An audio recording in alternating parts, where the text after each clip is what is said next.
Akkam jirtu ijoollee? Nagaa keessanii? Har'a immoo oduu durii arjaa dhokataa jedhu tokko isin fidee dhufeera. Na caqasaa. Waggoota baay'een dura namni maqaan isaa Gumbichuu jedhamu tokko mana foonii tokko fuulduratti qullubbii gurguruun jiraata ture. Namoonni naannoo sanaa waggootii dheeraaf yeroo ayyaanni waggaa ga'u mana foonii sanarraa bilisaan fudhachuun ayyaana kan dabarsan yoo ta'u, abbaa mana foonii eebbisanii obbo Gumbichuu immoo abaaranii deemu. Namoonni tokko tokko bakka hojii Gumbichuu deemuun ati maal taata akka abbaa mana foonii kana yoo guyyaa tokkoof illee arjaa taate? Mee har'a ayyaana waggaati qullubbii bilisaan oonuuf kennite maal taata? jedhu. Obbo Gumbichuun yommuu kana dhagahu ni kolfa. Namoonni isatti dheekkamanis kolfa isaa innaa dhagahan gurra isaanii qabatanii iyyaa fi abaaraa biraa deemu.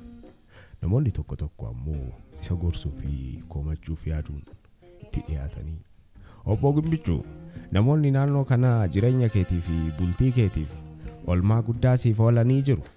Ati garuu qarshii isaaniitiin duroomtee jiraatta.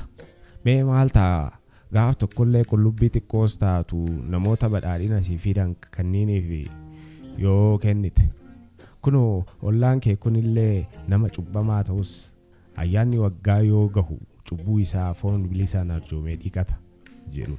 Obbo Gumbichuunis komee akka kanaa innaa tokko tokko yoo dhaga'uu fi namoonni akkanatti isatti dheekkaman yoo isa bira dhufan akkaataa inni isaan of biraa ari'u itti beeka.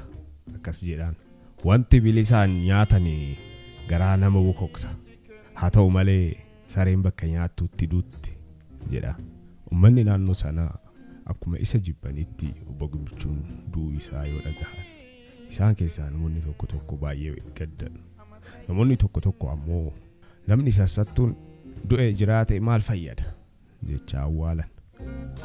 Baatii tokkoon booda ayyaanni waggaa ga'ee uummanni naannoo sanaa akkuma baranitti mana foonii sanarraa foon bilisaan fudhachuuf ganamaan otoo manni foonii hin banamin hiriiranii otoo eegan, ilmi abbaa mana foonii balbala banee sagalee gadda keessa jiruun namoota hiriiranii jiraniin akkas jedhe.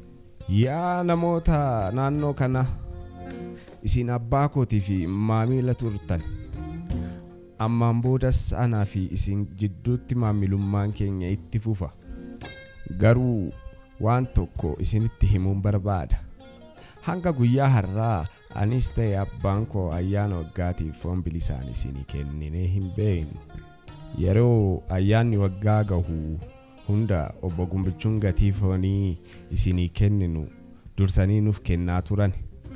Isaantu isinii kaffalaa ture malee ana biraa bilisaan wanti argattanii fudhattan hin jiru. Akka namni tokko hin beekne waadaa wanni hin galeef dhugaa kana dhokse. Har'a garuu isaan gara dhugaatti deemaniiru gatii ta'eef anis dhugaa isaanii isinitti hima jedheen. Namoonni hiriiranii jiran hundinuu rifaatuu guddaa keessa galanii imimmaan harcaasaa gara mana isaaniitti deebi'anii galan. Bara sana irraa eegalee namoonni naannoo sanii ayyaanni waggaa sun yoo gahu foon nyaachuu dhaaban jedha.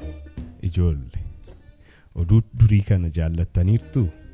Eeyyee yoo ta'ee deebiin keessan, mee oduu durii kanarraa maal barattan? Maatii keessan wajjin mari'adhaa. Yeroo gaarii gaaf biraa oduu durii kan biraatiin walitti deebina. Akkasitti nagaa.